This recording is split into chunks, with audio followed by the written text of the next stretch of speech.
muchas gracias. Yo vengo pues, con mucha tranquilidad, con la tranquilidad de uno que se sabe en casa, en parte de la familia agustiniana. Entonces, con tantos hermanos, tantas hermanas, a mí me da seguridad y me ayuda realmente, y me alegra poder estar aquí. Un saludo muy especial al Padre Miguel Ángel. Muchas gracias, querido Padre Miguel Ángel, por esta oportunidad. Al Padre Javier, a todos los que han organizado estos días tan hermosos y tan importantes que están viviendo. Saludo especialmente a mis hermanos obispos, compartimos también esa misión, ese servicio a la Iglesia, y me siento muy unido a todos los obispos agustinos. Y gracias a todos los hermanos y hermanas que estáis aquí. Soy un hermano también que os habla. He tratado, porque sobre el tema sinodal se pueden decir muchísimas cosas. Entonces, dos puntos de referencia. El primero, estamos viviendo la etapa de implementación del sínodo de los obispos. Sabemos que la sinodalidad es un proceso que no termina nunca. La sinodalidad es una dimensión constitutiva de la Iglesia, ahora vamos a verlo también. Entonces, siempre, la Iglesia siempre es sinodal. La Iglesia siempre es comunión. La Iglesia siempre está orientada a la misión, siempre. El sínodo de los obispos, los capítulos generales, capítulos provinciales, consejos pastorales, son eventos, son estructuras que deben ayudarnos a vivir la sinodalidad y a desarrollarla. Ahí se escribe el sínodo de los obispos, una estructura más para promover la sinodalidad. Ha sido el tema de este sínodo de los obispos. El sínodo de los obispos tiene una fase de preparación, una fase de celebración y una fase de implementación. Estamos en la fase de implementación que durará hasta el año 2028, con una asamblea, si Dios quiere, eclesial en Roma. Todo el proceso ha sido aprobado por el Santo Padre León XIV. Entonces estamos en la fase de implementación. Cómo llevar a la práctica las ideas que vienen en el documento final. Entonces aquí, entonces esto sería un poquito el primer aspecto. Y el segundo aspecto, que he intentado hacerlo desde una perspectiva agustiniana, porque yo creo que lo que nos interesa a todos nosotros es iluminar la propia vida, lo que somos los agustinos. Entonces, ¿cómo podemos vivir o qué nos dice esta fase de implementación a nosotros como agustinos y agustinas? Estas son las dos perspectivas que he intentado tener presente. Me he referido antes al documento final. Una tentación que tuve al principio era pues, organizar la charla presentando el documento final, sus partes. Pero al final me di cuenta que no se trata de presentar aquí un recetario. El documento es lo que es un documento, un material de trabajo. Entonces, primera cosa, yo les pido que lo lean. Debemos leer tranquilamente el documento final del sínodo, no como quien lee una novela. No como quien busca un recetario para decir, a ver qué cosas concretas puedo hacer.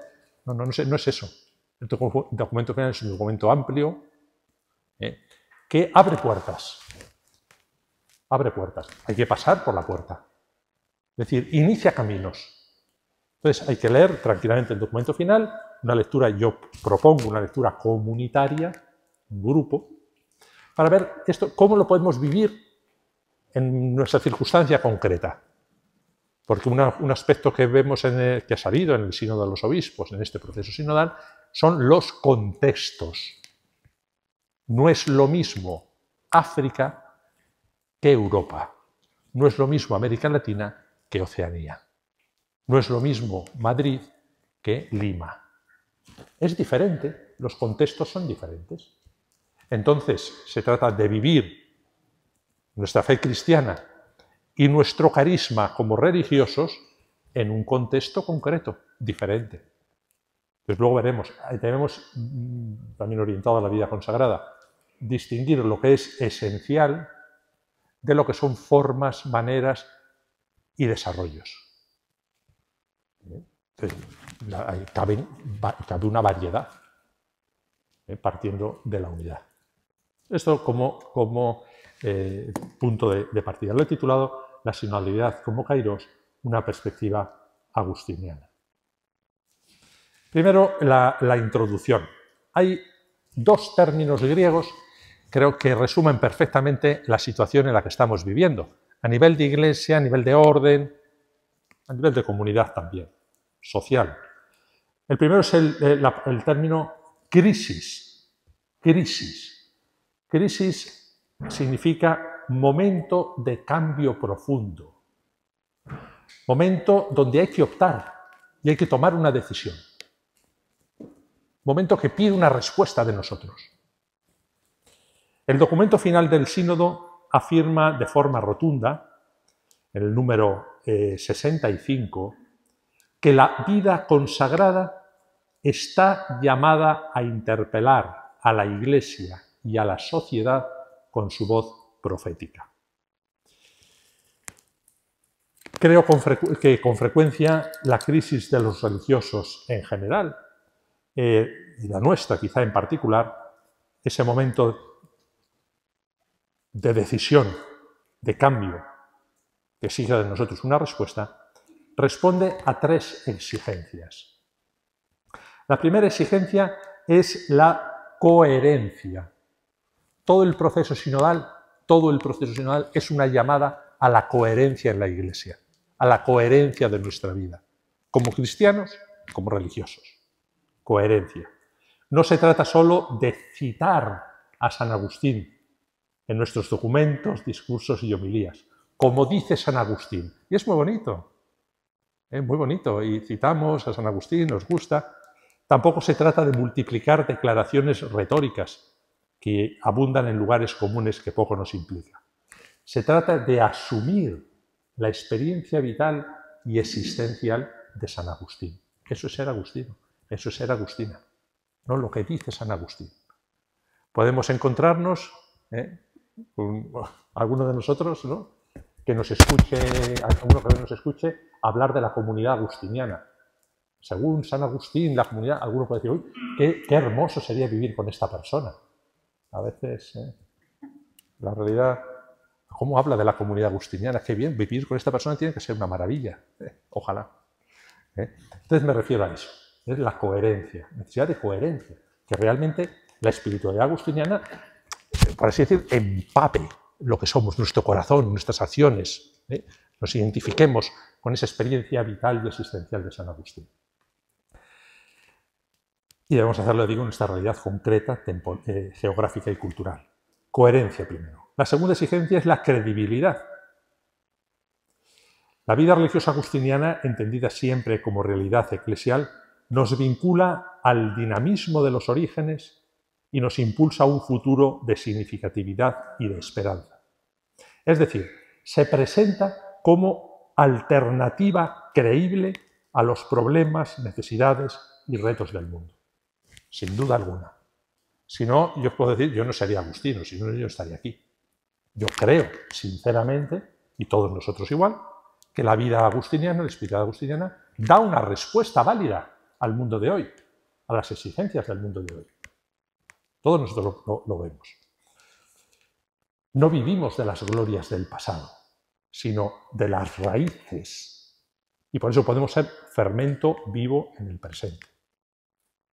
No se trata de volver al pasado. Nadie puede volver al pasado. ¿Puedo yo volver a cuando tenía 15 años? No, nadie puede. No podemos volver al pasado. Por eso la Iglesia es y la Orden, un organismo vivo que no puede volver atrás. Por eso esos deseos de volver a tiempos pasados es imposible. Lo único que crea es frustración y melancolía. No es posible. Hay que vivir de las raíces. Las raíces sí, que están presentes siempre. Para vivir el presente, hoy, no en un tiempo de ensoñación y vivir de glorias de lo que ocurrió hace tantos años. Hoy, orientados al futuro. De eso se trata. Y si es posible, con entusiasmo. Con entusiasmo. Si es posible, yo espero que sí. Y tercer reto, tercera exigencia, la visibilidad. La visibilidad. La espiritualidad agustiniana, y también es una línea hermosa, no se realiza en la fuga mundi, en la huida del mundo. Y lo sabemos bien, y lo saben muy bien nuestras hermanas de vida contemplativa. No es huir del mundo. No es huir del mundo. sino que se inserta en él. Es fermento para el mundo, fermento para este mundo. Los agustinos, desde los orígenes, van a las ciudades y evangelizan. Asumen la cura pastoral. Nuestros conventos deberían ser fermento en este mundo materialista. Tienen que abrir sus puertas a la presencia de la gente, para que aprendan, para que se llenen de vida, para que recen. Enseñar a rezar, ser maestros de oración, maestras de oración. Qué hermoso sería esto. Y si lo tomásemos, es decir, siempre para el bien del mundo, la apertura al mundo, no retirarnos, cerrarnos en nosotros mismos. Hay que superar la tentación del aislamiento, de la autorreferencialidad, que decía el Papa Francisco, y optar por la visibilidad. Crisis, para el primer término. Segundo término, kairos. Kairos, tiempo de gracia, fortuna, riesgo y oportunidad única e irrepetible. En los tiempos recientes el Señor ha respondido a nuestras oraciones. A veces vivimos o deseamos soluciones mágicas. Tenemos lo que llamo el síndrome de Harry Potter. La varita mágica. Y cambia todo. No funciona así la cosa, hermanos, hermanas. No viene así. Y hemos rezado y rezamos al Señor, la pandemia, el tiempo durísimo, la crisis de la vida consagrada, la sociedad laicista, las guerras, y rezamos al Señor y le pedimos que nos ayude. Creo sinceramente que el proceso sinodal es una respuesta del Señor. El Señor nos ha respondido. Y ha iniciado un proceso de renovación y de esperanza en la Iglesia. Nos pide, eso sí, implicación. Nos pide asumir la responsabilidad. ¿Cómo asumimos este regalo? ¿Cómo hemos respondido? A veces, recuerdo el texto de Mateo 11, 17, 21. Hemos tocado la flauta y no habéis bailado. Hemos entonado lamentaciones y no habéis llorado. Ay de ti, Corozaín, ay de ti, Betsaida. Si en Tiro y en Sidón se hubieran hecho los milagros que en vosotras, hace tiempo que se habrían convertido. ¿Cómo hemos respondido al kairos, a la oportunidad del Señor, con el proceso sinodal? Jesús nos da la clave. Te doy gracias, Padre, Señor del cielo y de la tierra, porque has escondido estas cosas no a los sabios y entendidos, y se las has revelado a los pequeños. Sí, Padre, así te ha parecido bien. Por eso, como en todo, San Agustín nos lo dice, el punto de partida es la humildad. Si no, para quitar los cerrojos, esos cerrojos que tenemos en las puertas de nuestra alma y de nuestra vida, nos dan miedo todo, y no caemos, y el egoísmo, lleno de cerrojos. Para abrirnos a este don de Dios, para entender el lenguaje de Dios, es necesaria la humildad, una vuelta a la humildad.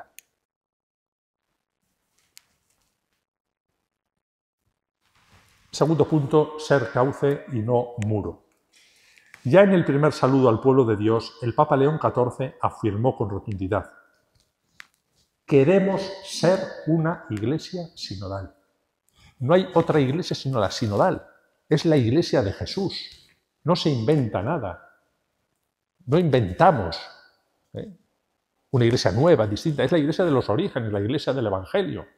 Basta tener ciertos conocimientos bíblicos, patrísticos, históricos, canonísticos, teológicos y eclesiológicos para darnos cuenta que la Iglesia siempre ha sido sinodal, igual con otras palabras, igual con otros términos, pero siempre ha estado. Ahora vamos a hablar algo de esto. A la sinodalidad se ha referido el Papa León XIV en muchas ocasiones. Quiero recordar tres documentos importantísimos sobre el tema sinodal en el Magisterio de León XIV.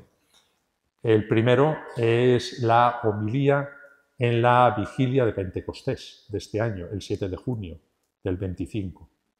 El segundo es el discurso a la Conferencia Episcopal Italiana, también en junio. Y el tercero es la homilía en las vísperas, en la apertura del año pastoral de Roma, en septiembre. esos 3 documentos, habla de sinodalidad de forma muy clara, muy profunda, muy concreta, muy bella.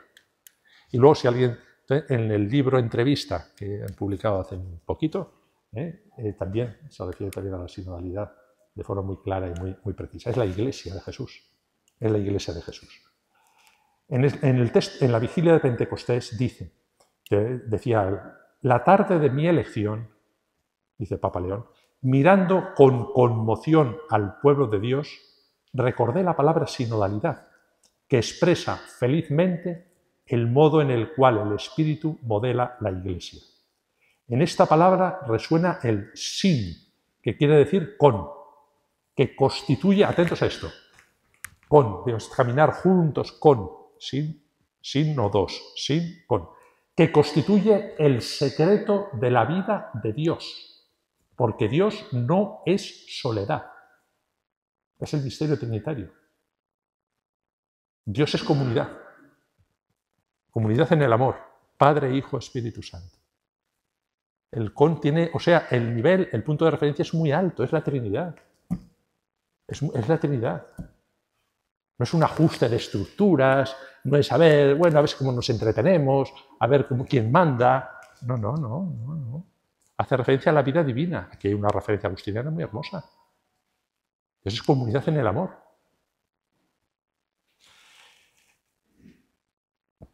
Al mismo tiempo, la sinodalidad nos recuerda el camino, o dos, porque donde está el Espíritu hay movimiento, hay dinamismo, hay camino.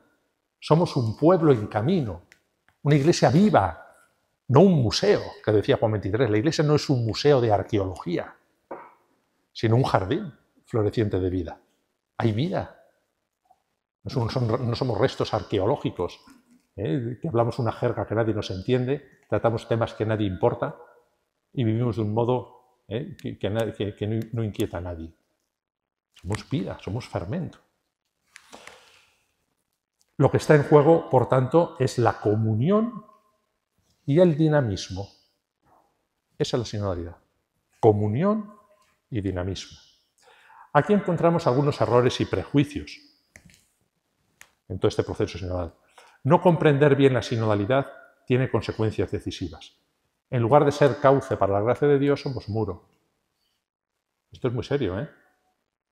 Todo lo que se refiere a Dios siempre es gratuito. Requiere nuestra colaboración, nada se impone. ¿Por qué? Porque es amor. Y el amor nunca se impone, sino que se propone, debe ser aceptado. No puede ser ordenado, mandado.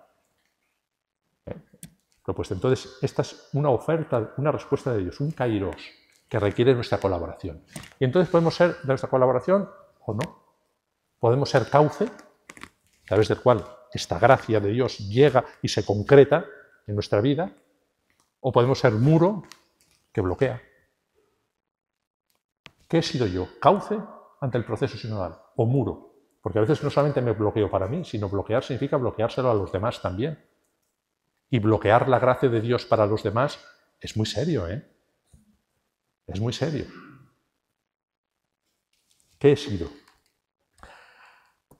Hay varias causas. Algunos problemas vienen de la ideologización y la polarización. Tienen poco de cristiano. Cuando entra la ideología, grupos fuertemente ideologizados y polarizados que disparan a todo lo que se mueve y van contra todo. No les importa la Iglesia, no les importa la fe, les importa la ideología, sean de un extremo o sea de otro. Sería bueno que estas personas reflexionaran sobre la caridad como eje de la vida cristiana, el amor como eje de la vida cristiana. No se puede hacer mucho. Los que están ideologizados y pues no se puede hacer, no quieren. Es imposible, es un bloqueo absoluto. Bueno, pues bien. Soportarlos con paciencia y que hagan el menos daño posible. Otros vienen, esto sí, de una deficiente comprensión de lo que es la sinodalidad. No nos guiamos por prejuicios clericalistas ni por falsas ensoñaciones asamblearias, y mucho menos por ideologías extrañas. Debemos dejarnos iluminar por el magisterio, por lo que es realmente saber, conocer, interesarnos por saber qué es la sinodalidad. Esto es que hermoso, esto estamos aquí hablando en tantos momentos, nos hemos abierto Hay un buen documento que es el documento de la Comisión Teológica Internacional del año 18, la sinodalidad en la vida y en la misión de la Iglesia. Es muy bueno. Y luego están todos los documentos que ha publicado la Secretaría General del Sínodo acompañando este proceso, que nos pueden ayudar. Y por fin, otros problemas.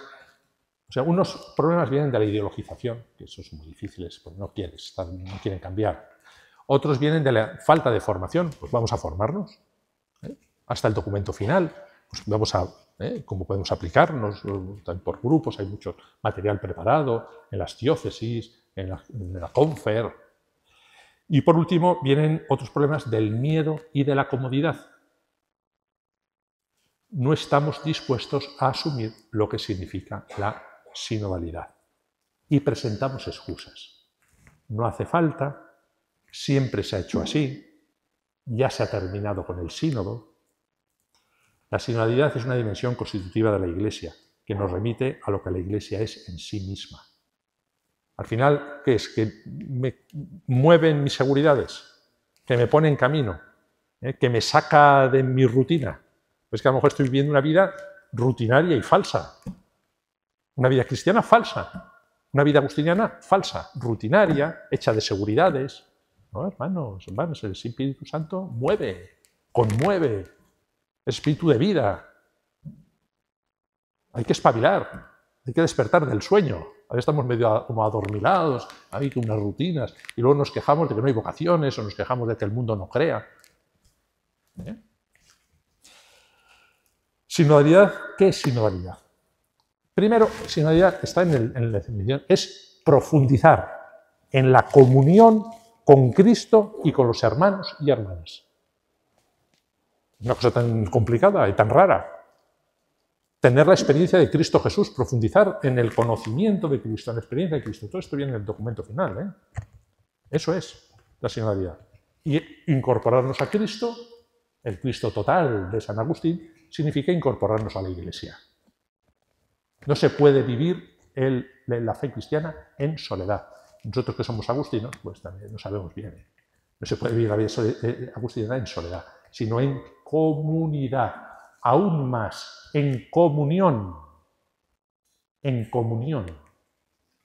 Esa es la vida. Un solo corazón y una sola alma en camino hacia Dios.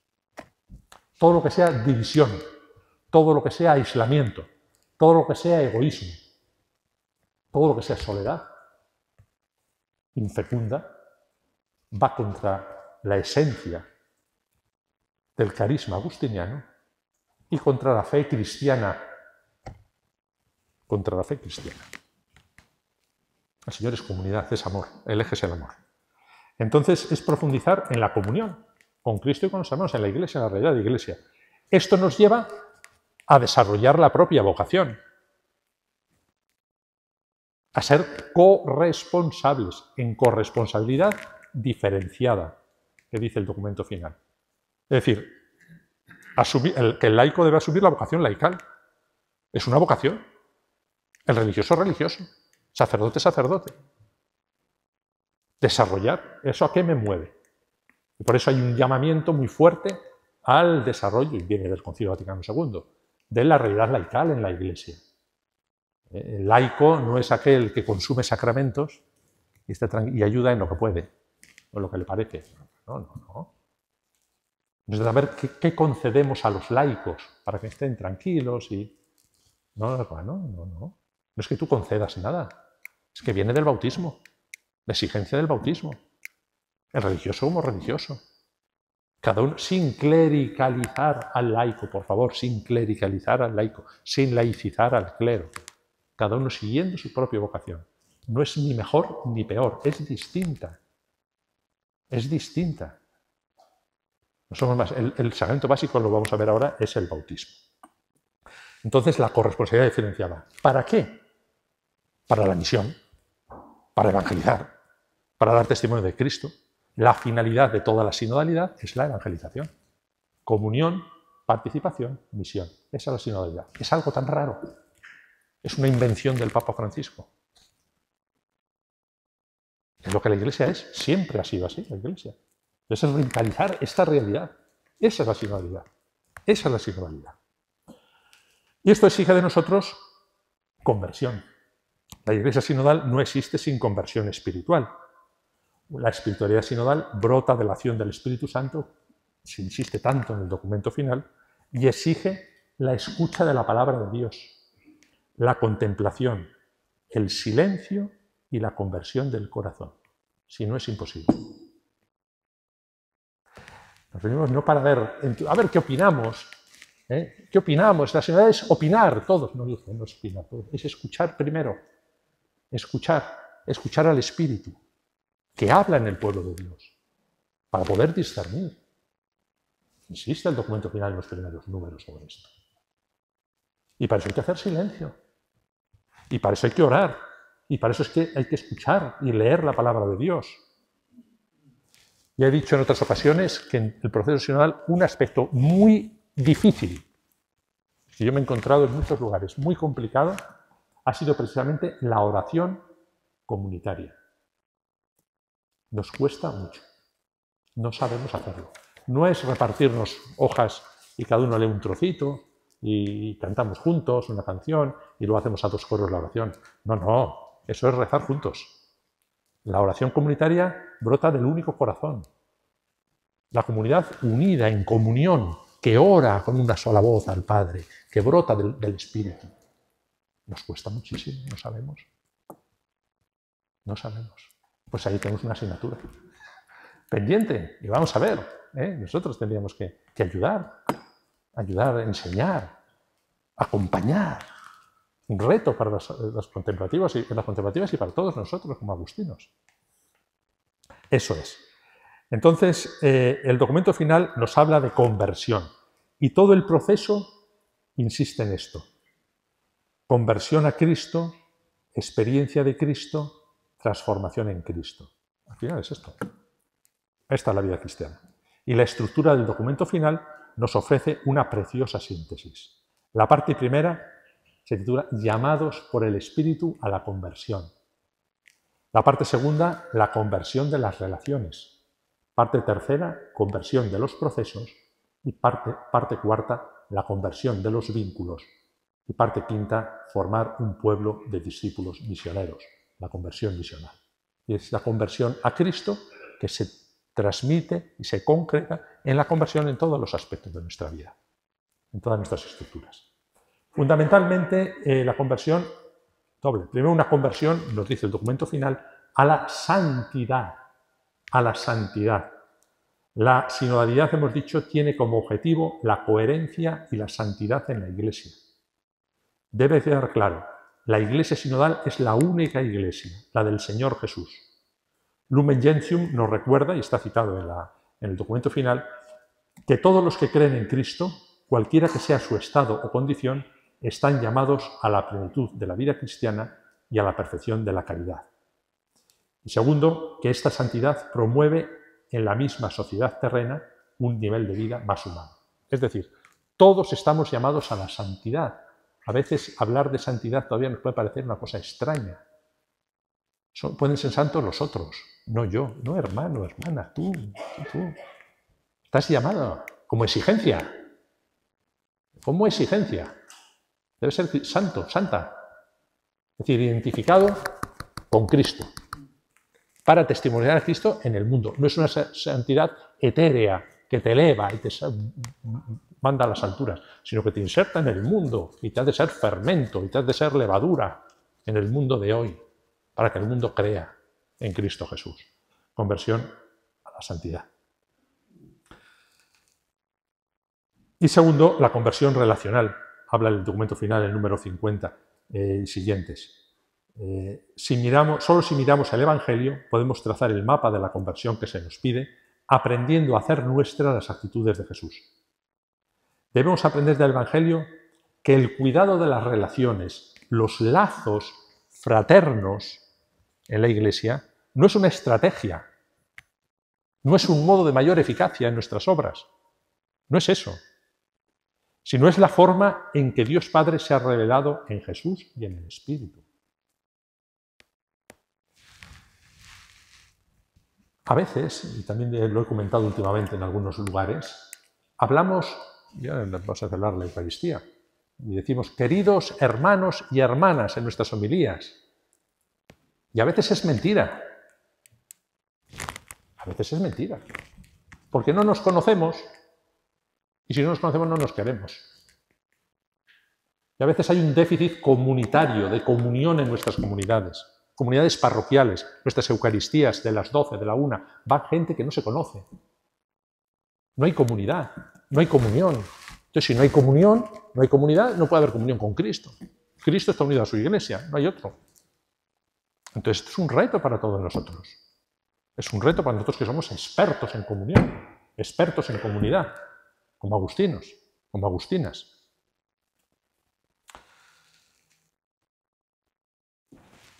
¿Dónde está la clave? La clave está, también nos dice, en el amor, en la caridad. Es el único mandamiento que Jesús nos deja, en el que se cumplen la ley y los profetas. En esto conocerán que son mis discípulos, en el amor que se tienen unos a otros. En eso, no en otra cosa. Y a veces cuando miramos nuestro panorama, por una parte tenemos esa indiferencia, esa falta de lazos, falta de comunión. Por otra tenemos los grupos agresivos que disparan y ven el otro un enemigo y se insultan. Y luego nos quejamos de que el mundo no crea. ¿Qué ven en nosotros? Ven una fraternidad, una familia, ven comunión, gente que se quiere, gente que se ama, gente que se respeta. ¿O no? Bueno, pues este es el reto. Este es el reto. Quiero recordar ahora 4 principios de la Evangelii Gaudium, es un documento precioso, que aplicados al proceso sinodal nos pueden iluminar a modo de claves de interpretación y ayudar en nuestros trabajos y en nuestra vida. 4 principios. Son los números 222-237 de Evangelii Gaudium. El primer principio, el todo es superior a la parte. Es decir, hay que pensar en procesos, no en eventos aislados. Vivimos a veces de eventos que se van sucediendo, que se cierran en sí mismos. Tiene que haber un proceso. Pensamos en procesos largos, grandes. La sinodalidad no se limita solo en el sínodo de los obispos. Es un elemento más. La sinodalidad no se limita a los capítulos, no se limita a los consejos pastorales, a los sínodos diocesanos. Es mucho más. Es un proceso. Es una dimensión de la Iglesia que no termina. Por eso nos da mucha esperanza también y mucha paz y mucha paciencia. Hay que ir hacia adelante, avanzando, desarrollando procesos. Y ojalá funcionásemos más con procesos, no con eventos. El capítulo que se cierra, el capítulo no sé qué, el evento. No, un proceso que va desarrollando, asumido por todos. Segundo, el tiempo es superior al espacio. Se trata de trabajar a largo plazo sin esperar resultados inmediatos. Esto nos cuesta. A mí el primero. Me gustaría, ¿a quién no?, tener ya resultados. A ver, del sínodo, todas las iglesias, todos los grupos, todas las diócesis, un entusiasmo sinodal, una revitalización eclesial, un impulso misionero. Cambia la iglesia, qué bonito sería. No funciona así tampoco. También es el síndrome de Harry Potter, Esto también es querer la magia. No. Hay que sembrar. A nosotros se nos pide sembrar. A mí se me pide que siembre con todo mi corazón, con toda mi alma, con todo lo que soy. Los frutos son del Señor. No se me pide más. No se me pide el éxito. No se nos pide el éxito a ninguno de nosotros.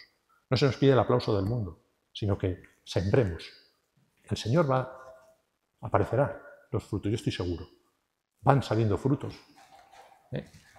El tiempo es superior al espacio. A nosotros se nos pide sembrar con generosidad, constancia y alegría. Tercero, la unidad prevalece sobre el conflicto. El conflicto no debe ser ignorado, sino asumido, pero sin dejarnos atrapar por él. Sabemos que todos los problemas que no se abordan crecen. Eso que dice el tiempo lo soluciona todo es mentira. Hay que abordar el problema. Si no, crece y estallará y habrá más daño de lo que pensamos y lo que desearíamos. Los problemas hay que abordarlos siempre, pero sin quedarnos atrapados en la problematicidad. Se trata de Priorizar lo que es la comunión, no el conflicto. Buscar el discernimiento comunitario. Desarrollar la comunión en las diferencias. Esa unidad pluriforme. Y cuarto, la realidad es más importante que la idea. Hay que aterrizar. El documento final va en esta línea. Hay que aterrizar. A veces nos gusta.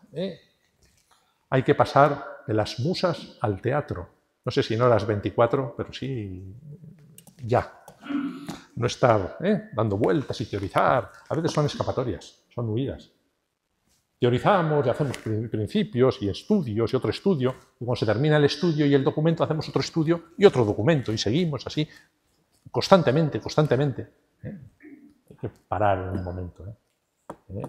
Y hay que aterrizar. En la vida concreta. En mi vida concreta. Allí donde estoy. Allí donde estamos. La experiencia de vida cristiana. La palabra se encarna y se pone en práctica.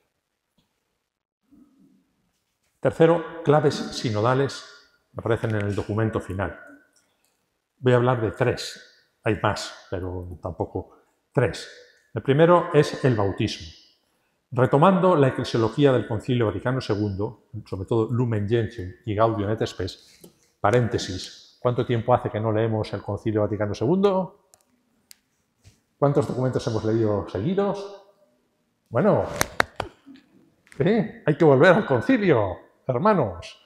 Hay que leer el concilio. Yo cuando era profesor, lo pasé bien, ya se me acabó. Desde que me hicieron obispo ya no puedo, hago otras cosas. A mis alumnos, alguna vez les preguntaba, hablamos del Concilio Vaticano II, y muchos de ellos era como si les hablase de Calcedonia o de Éfeso, cosa lejana. Bueno, no hay que asustarse. Entonces lo que hacía yo era leíamos algunos textos del concilio y decía, no, qué sorpresa, qué cosas dice. Pues si esto es estupendo, si esto no se vive, si esto podríamos... Claro, está ahí. Después de 60 años hay muchos aspectos que no están desarrollados. La sinodalidad era un aspecto de ellos, de estos. Hay que volver al concilio, hay que leer el concilio, hay que concretar el concilio. Todos los papas, de Pablo VI hasta León XIV, pues han hablado de esto, de la referencia del Concilio Vaticano II. No teórico, sino un concilio pastoral y dogmático también, que afecta a nuestra propia vida. Esa es la eclesiología. Entonces debemos insistir, y el documento final insiste mucho en esto, que el sacramento básico no es el orden sacerdotal, sino el bautismo. Y en esto hay una conexión agustiniana preciosa. ¿Por qué? Porque por el bautismo nos configuramos en Cristo. Podemos hacer una referencia a la teología agustiniana del Cristo total, donde la Iglesia se nos presenta como el cuerpo de Cristo unido a la cabeza, y que son en su unión el único Cristo. Sermón 341 de San Agustín. Por el bautismo nos incorporamos al Cristo total, es decir, a Cristo resucitado, unido a su Iglesia. No hay Iglesia sin Cristo, ni Cristo sin Iglesia. No hay dignidad más grande que ser hijo de Dios. El bautismo es el sacramento básico, que nos iguala a todos. Por arriba, no por abajo, por arriba. Nos hace a todos hijos de Dios. No es el sacramento del orden que uno es. Las funciones, yo tengo el poder. No es poder, es el bautismo, el sacramento básico. No hay dignidad más alta que ser hijos de Dios, el documento final número 21. Al asumir el bautismo como sacramento básico y al contemplar desde él las funciones y los ministerios en la Iglesia, integramos en armonía la igualdad y la pluralidad, superando toda tentación, tanto piramidal, clericalista, y de poder, como esférica, asamblearia y uniforme.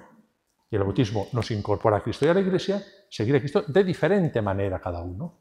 Las diferentes vocaciones, los diferentes carismas, los diferentes ministerios, ni mejores ni peores. Es el modo que tenemos de seguir a Cristo. Lo importante es la incorporación a Cristo, la incorporación a Cristo unido a su Iglesia. Que es el único Cristo que existe, el Cristo resucitado, el Cristo unido a su Iglesia. Segunda categoría, segunda clave, el pueblo de Dios. El bautismo nos constituye, es todo el documento final, insiste en esto, todo el proceso sinodal, nos constituye en pueblo de Dios. La Iglesia es pueblo de Dios. Todos somos pueblo de Dios. No solo los laicos. A veces identificamos el pueblo de Dios con los laicos. No, todos somos el pueblo de Dios. Todos juntos, todos. El obispo también. El sacerdote también, la religiosa, el laico. Todos pueblo de Dios. Todos pueblo de Dios. En el pueblo de Dios, unido a Cristo, es donde habla el Espíritu. Donde habla el Espíritu. Hay una solidaridad, una interdependencia, una participación. Recordemos que nadie se salva solo. No es que sea difícil salvarse solo, es que no se puede. No puedes prescindir de la Iglesia, no puedes prescindir de los demás.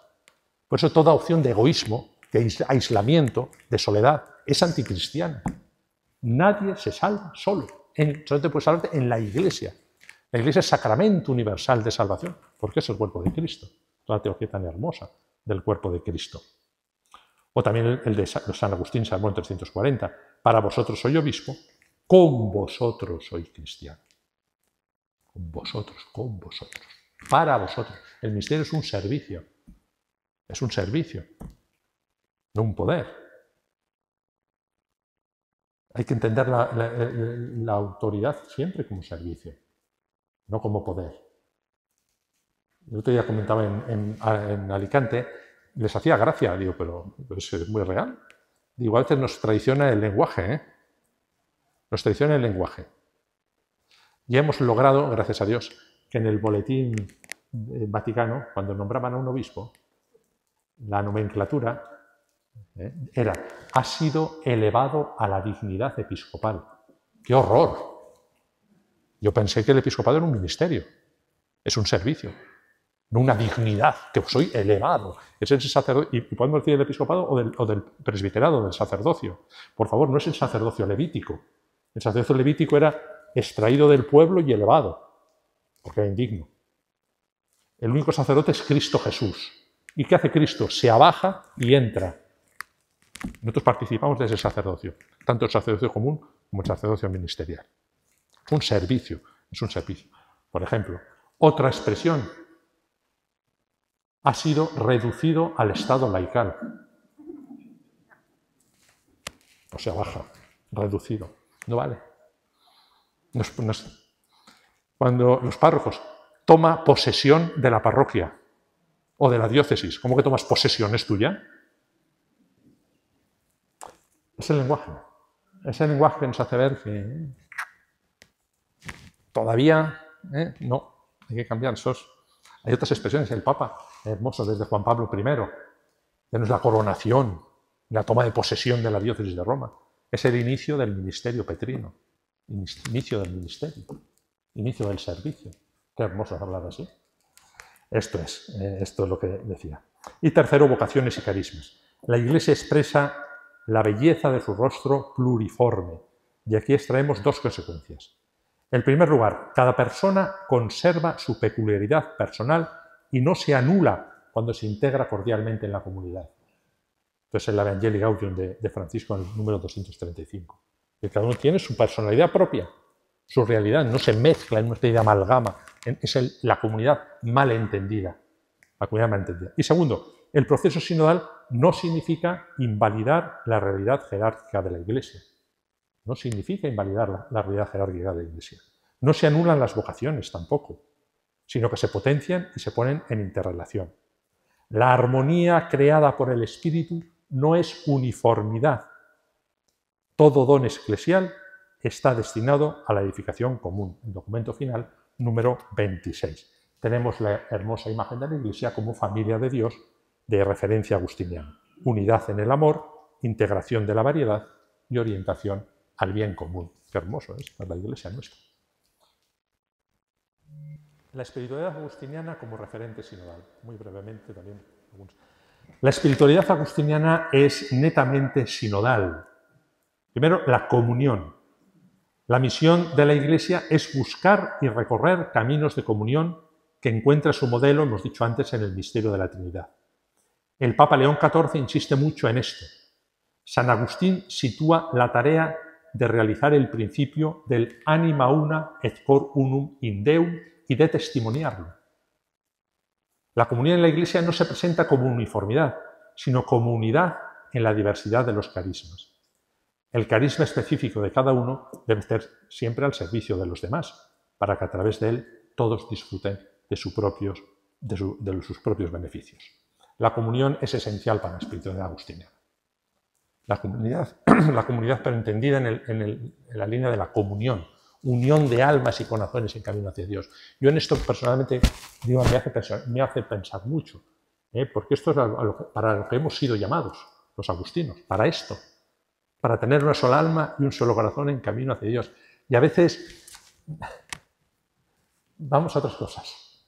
Y esto como que lo citamos, lo ponemos, lo decimos, pero no es un afán, no nos mueve. Es que el otro es muy difícil, es que en estas circunstancias, es que tenemos que poner todo nuestro empeño, todo nuestro corazón en esto. Para esto hemos sido llamados, no para otra cosa, para esto. Es lo esencial. Segundo, la participación.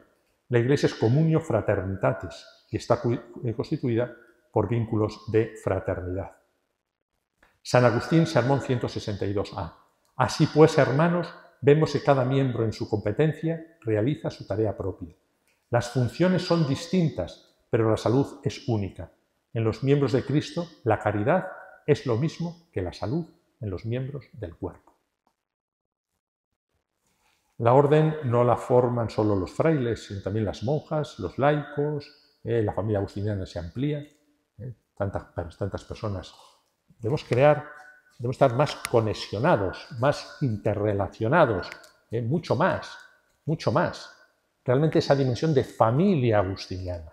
Luego haré una propuesta concreta también. Debemos colaborar mucho más.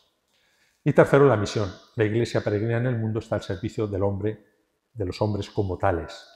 Es decir, hay que comunicar el Evangelio sin limitarse al grupo, al círculo de los que están dentro. El proceso sinodal y el documento final es una llamada a salir, no a esperar, sino a ir a las periferias, a comunicar. ¿De qué manera? Y eso para todos nosotros. Un monasterio de vida contemplativa no es una burbuja de seguridad.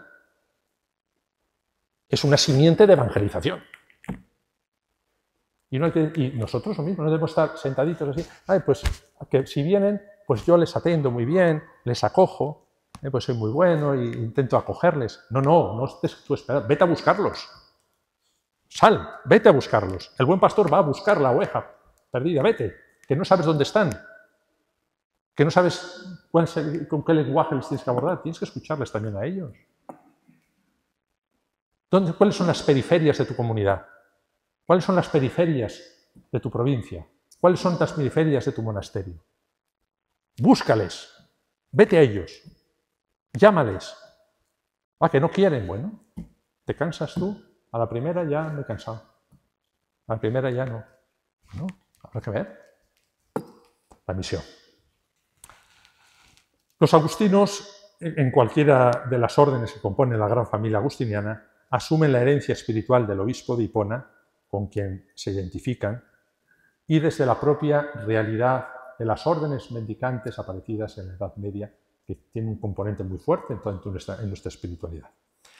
Por eso, comentaba antes también viniendo hacia acá, que los religiosos, y especialmente las órdenes de agustinos y agustinas, hay una sintonía con lo que es la sinodalidad, lo entendemos, se entiende, porque es nuestra propia vida, nuestra propia vida.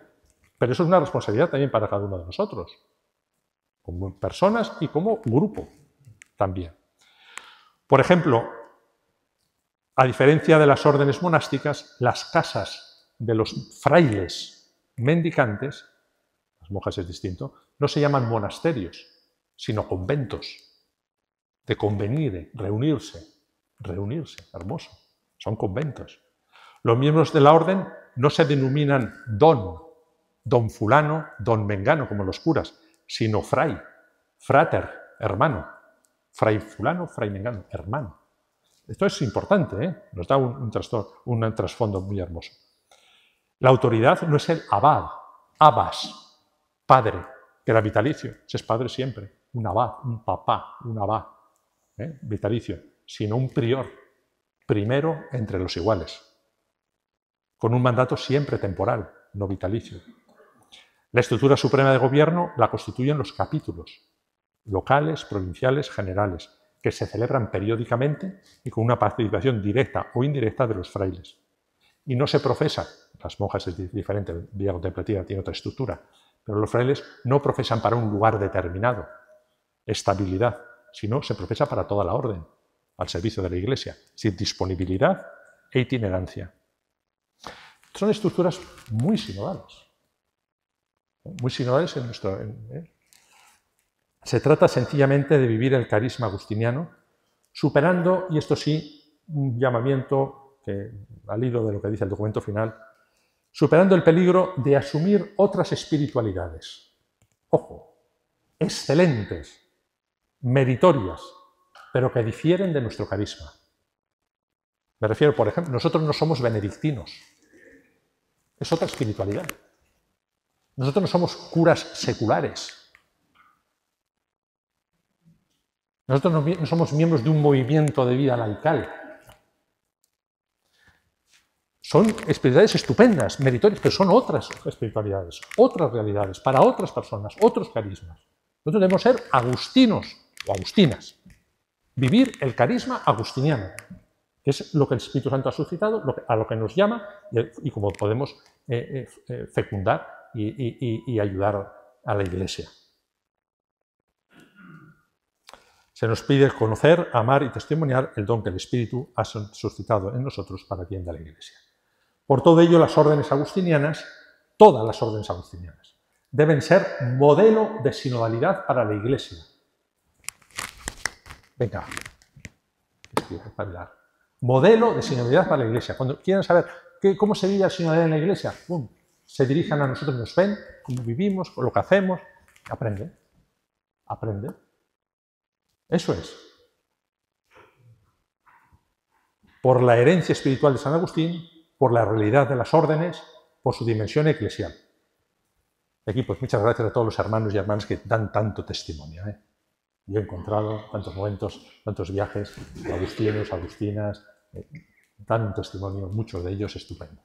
Y están en esta línea. Lo agradezco. Quinto, recuperar la vanguardia de la Iglesia. Lo que nos pide a los religiosos el documento final. Recuperar la vanguardia de la Iglesia. Se trata de abrirnos, hablando de agustinos y agustinas, quizá el término puede resultar peligroso, a la reforma. No se trata del Lutero. Pero hay que abrirnos a la reforma. ¿Reforma qué significa? Reformar.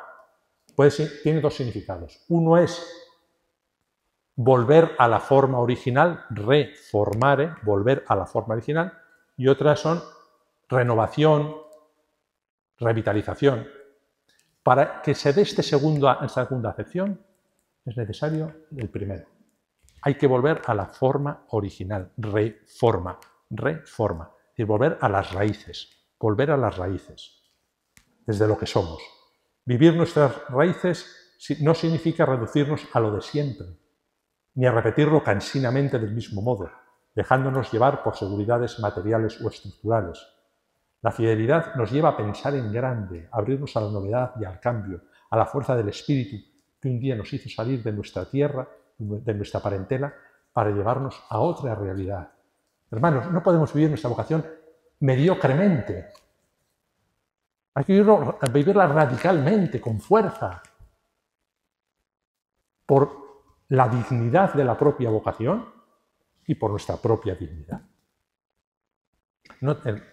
No tenemos 7 vidas como los gatos. Tenemos una.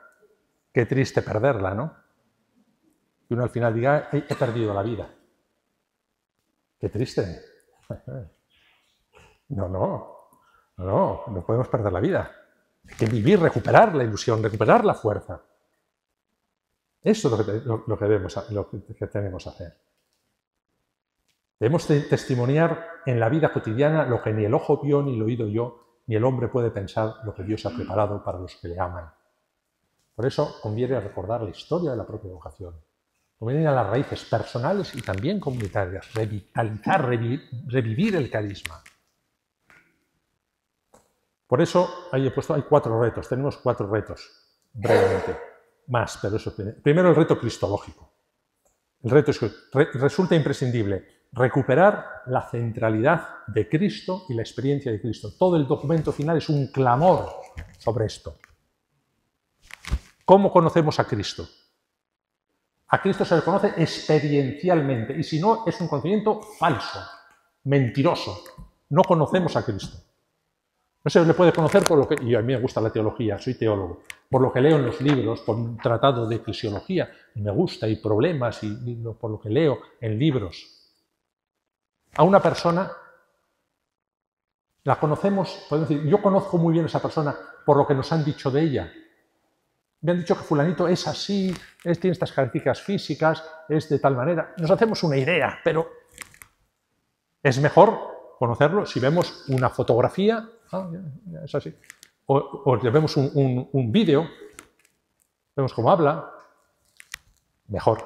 Pero todavía mejor si convivimos con esa persona todos los días, si le escuchamos, si entonces le conocemos, nos conocemos. Pues con Jesús es lo mismo.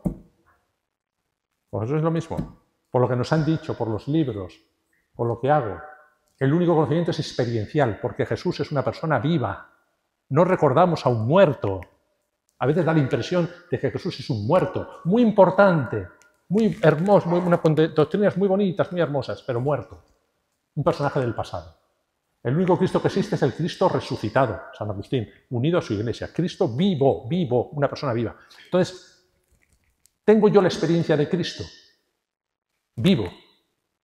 O ya no, ya es que ya... Cada día nos conocemos a Cristo vivo. Esta es la experiencia, la exigencia para todos y cada uno de nosotros, para nuestros grupos, para las personas que vienen a nosotros. Ayudarles a tener una experiencia viva de Cristo.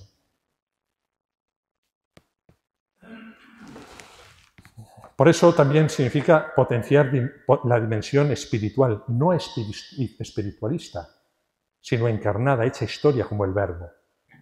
Se trata de experiencia también.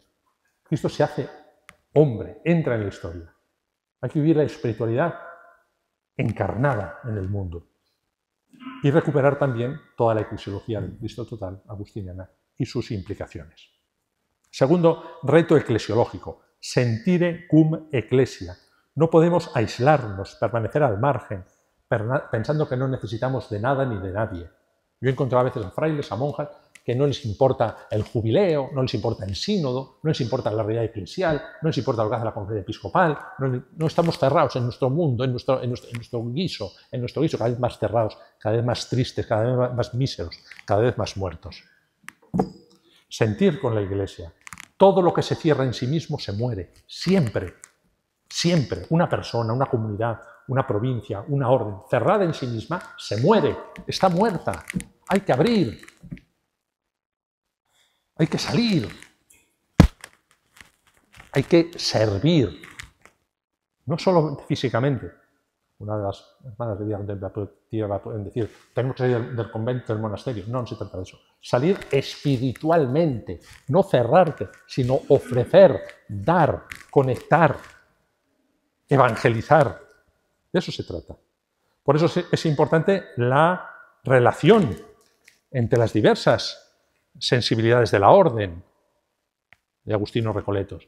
Es importante la inserción en la pastoral diocesana, en las estructuras de gobierno de las diócesis.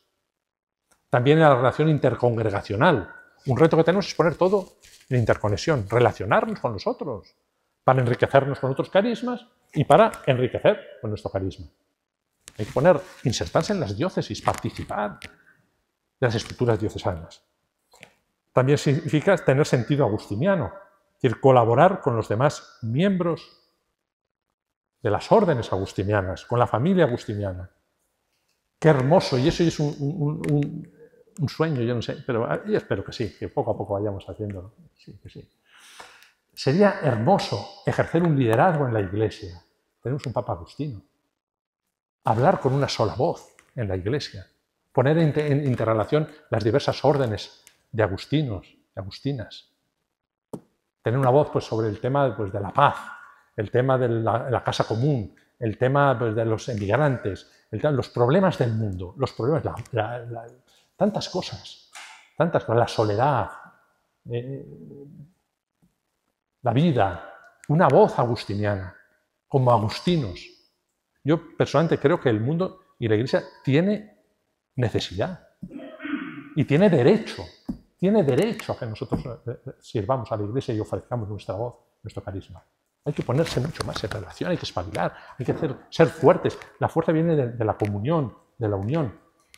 Cada uno con su carisma, cada uno con su peculiaridad, pero enriqueciéndonos todos y ofreciendo a la Iglesia nuestra voz agustiniana. Es todo un proyecto, yo espero que poco a poco, a ver si yo lo voy diciendo y a ver si poco a poco va calando. Y el tercer reto evangelizador. En lo que respecta a la vida consagrada debemos tener en cuenta dos aspectos importantes. Primero, que el primer apostolado del consagrado es el testimonio de su consagración como vida dedicada por entero a Dios, antes incluso que las acciones apostólicas. Lo primero es la vida, ser agustinos, ser agustinas. Ese es el primer testimonio. Cuando nos ven, ¿saben qué es ser agustino? ¿Qué es ser agustino? Solo con vernos. A veces sí, otras veces no. Pues debían saberlo. ¿Cuál es nuestro carisma? El primer apostolado del consagrado es el testimonio de su consagración. No es aceptable, también en el documento final podemos extraer algunas consecuencias, no es aceptable la pérdida del carisma con la excusa del apostolado. No es aceptable. El apostolado se organiza desde el carisma, no al revés. Primero el apostolado y luego le doy un barniz agustiniano y veo como... No. Primero es tu vida, ser agustino, agustina, y desde ahí puedes evangelizar, no al revés. No es aceptar la pérdida del carisma con la excusa del apostolado. Evangelizamos desde lo que somos. Segundo, el apostolado es respuesta a las necesidades de la Iglesia.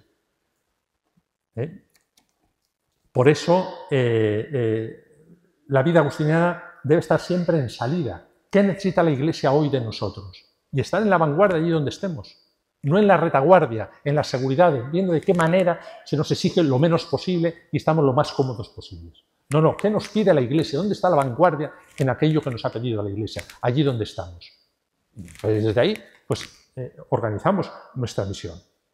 Debemos estar siempre en la vanguardia de la Iglesia, recuperar los religiosos en general, agustinos y agustinas en particular.